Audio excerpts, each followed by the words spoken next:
During the monarchical or feudal days. Monarchical means already வேணும் இந்த முடியாட்சி அப்படின்னு சொல்கிறது. ஃபியூடல் டேஸ்னால் இந்த மிடில் ஏஜ், ஓகே, இந்த நிலப்பிரபுத்துவல் காலம் அப்படின்றது இந்த ஃபியூடல் டேஸ். இந்த மாதிரி சமயத்தில் universities had to train scholars, அறிஞர்களையும், அண்ட் போயட்ஸ், கவிஞர்களையும் எதுக்கு ட்ரைன் பண்ணுச்சு அப்படின்னு பார்த்தீங்கன்னா டு அடோர் அப்படின்னா டெக்கரேட் பண்ணுறது the chambers of royalty.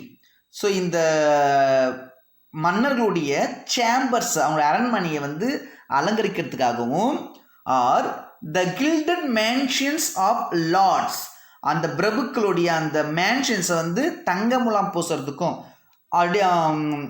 Adore பண்ணுறதுக்கும், and nobles and their wisdom was meant for the mansion not for the market place.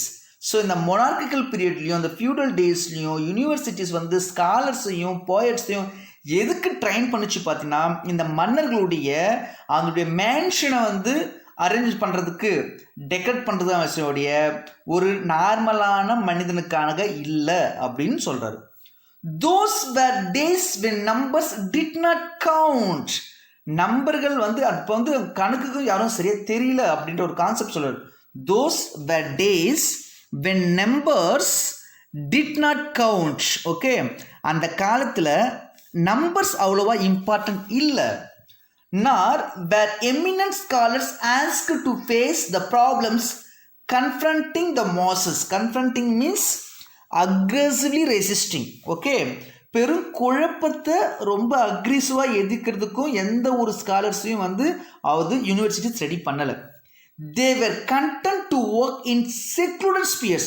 ஒரு கட்டுப்படுத்தப்பட்ட பகுதியில் மட்டும்தான் அவங்க இருந்தாங்க. Far away from the din and noise of the common man. Okay, அந்த common மேனுடைய அந்த life style இருந்து ரொம்ப இறைச்சல் மிக்க, ரொம்ப குழப்பம் மிகுந்த அந்த வாழ்க்கை நிலையிலிருந்து ரொம்ப தூரத்துலேருந்து விலகி ஒரு செக்லூடல் ஸ்பியர்ஸ் தான் அந்த போயட்ஸும் ஸ்காலர்ஸும் இருந்தாங்க. சாதாரணமான மக்களுடைய குழப்பத்தை தீர்க்க இந்த யூனிவர்சிட்டிஸ் அப்போ ஹெல்ப் பண்ணலை. And wave the costly fabric of philosophy of poetry. அந்த கவிதையுடைய மிக முக்கியமான அந்த தத்துவத்தை வளர்த்து, which in turn was to be converted into dazzling garments. நல்ல அழகான தத்துவமான கவிதைகள் அப்படியே அதை எழுதி அதை dazzling garmentsஸாக அதை கன்வெர்ட் பண்ணி for the select and be privileged, தேர்ந்தெடுக்கப்பட்ட அந்த நபர்களுக்கு மட்டுமே கொடுக்குற போல தான் இந்த யூனிவர்சிட்டிஸோட பார்ட் இருந்தது. எப்போன்னு பார்த்தீங்கன்னா மொனார்கிக்கல் டேஸ்லையும் அந்த feudal டேஸ்லையும். The role of the university today is not cloistered. Cloistered means restricted, கட்டுப்படுத்தப்படலை. And confined, confinedனா அந்த வரையறுக்கிறது, as in the past. Okay, in past time the universities had lot of restrictions. Okay, பழங்காலத்தில் யூனிவர்சிட்டிஸ்க்கு நிறைய restrictions இருந்தது. But now there is no restrictions for the universities as it had in the past. Past டைமில் இது வச்சிருந்த போல இப்போ எதுக்கும் அது ரெஸ்ட்ரிக்ஷனும் கிடையாது, எந்த ஒரு கன்ஃபைன்மெண்ட்டும் அதுக்கு கிடையாது. It's function has been enlarge not in it's fundamentals but in it's domain. Domain means அதனுடைய பவுண்டரிகள், எல்லை பகுதிகளில். ஓகேவா, இப்போது யூனிவர்சிட்டியோட ஃபங்க்ஷன் வந்து ஹாஸ் பின் என்லார்ஜ், பயங்கரமாக விரிவடைஞ்சு போயிருக்கு. அதனுடைய அடிப்படைகள் இல்லை, பட் அதனுடைய எல்லை பகுதிகளில் அது மிகப்பெரிய வளர்ச்சி அடைஞ்சிருக்கு. It has to take into account the commonness. Commonness means normal person. சாதாரணமான ஒரு மனிதனையும் அது தன்னுடைய கணக்கில் எடுத்துக்கணும். அதுதான் யூனிவர்சிட்டியோட மிக முக்கியமான பங்கு, மிக முக்கியமான ரோல் அப்படின்றத அவர் எக்ஸ்பிளைன் பண்ணுறாரு. ஓகேவா, so but trim and train, அவனை ட்ரிம் பண்ணுறது, செதுக்கிறது, ட்ரைன் பண்ணுறது, ஓகேவா, கைட் பண்ணுறது, லீட் பண்ணுறது எல்லாமே யூனிவர்சிட்டியோடைய ரோல் தான் அப்படின்னு சொல்கிறார். யார்? ஒரு நார்மல் பர்சனை. ஓகேவா, it is common for every one of your days. இதுதான் அவர் சொல்ல வர கான்செப்ட். ஒரு நார்மல் பர்சனை ட்ரிம் பண்ணி, அவனை ட்ரைன் பண்ணி, கைட் பண்ணி, லீட் பண்ணி ஒரு நல்ல மனிதனை உருவாக்குறது ஒரு யூனிவர்சிட்டியோட ரோல் அப்படின்னு சொல்கிறது.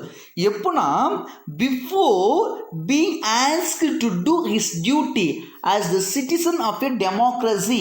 இந்த டெமோக்ரஸியோட ஒரு சிட்டிசனாக அவன் அவனுடைய டியூட்டியை செய்கிறதுக்கு முன்னாடி என்னுடைய டியூட்டி என்ன அப்படின்னு அவன் கேட்கறதுக்கு முன்னாடியே அவனை ட்ரைன் பண்ணி அவனை ட்ரிம் பண்ணி கைட் பண்ணி லீட் பண்ணுற ஒரு முக்கியமான ரோல் யூனிவர்சிட்டிஸ்க்கு இருக்குது. எ task which கைண்ட்லெஸ் sweet hopes.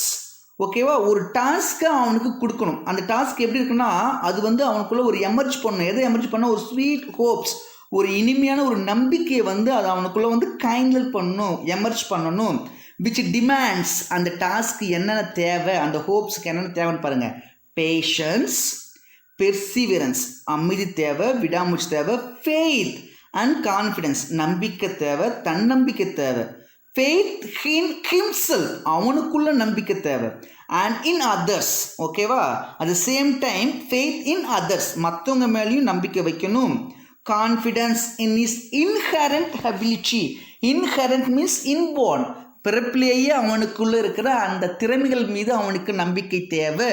To shoulder the responsibilities, அவனுடைய கடமைகளை அவன் வந்து சுமக்க, அவனுக்கு என்னென்ன பிறப்பிலேயே அவனுக்கு திறமைகள் இருக்குன்னு அவனை அறிஞ்சுக்கிறதுக்கு, மற்றவங்க மேலே நம்பிக்கை வைக்கிறதுக்கு, அவனை நம்புகிறதுக்கு, கான்ஃபிடென்ஸ்க்கு, பேஷன்ஸ்க்கு, பெர்சிவரன்ஸ்க்கு எல்லாத்தையும் வளர்க்கக்கூடிய ஒரு முக்கியமான இடமாக இந்த யூனிவர்சிட்டிஸ் இருக்க வேண்டும். இதுதான் அவருடைய கான்செப்ட்.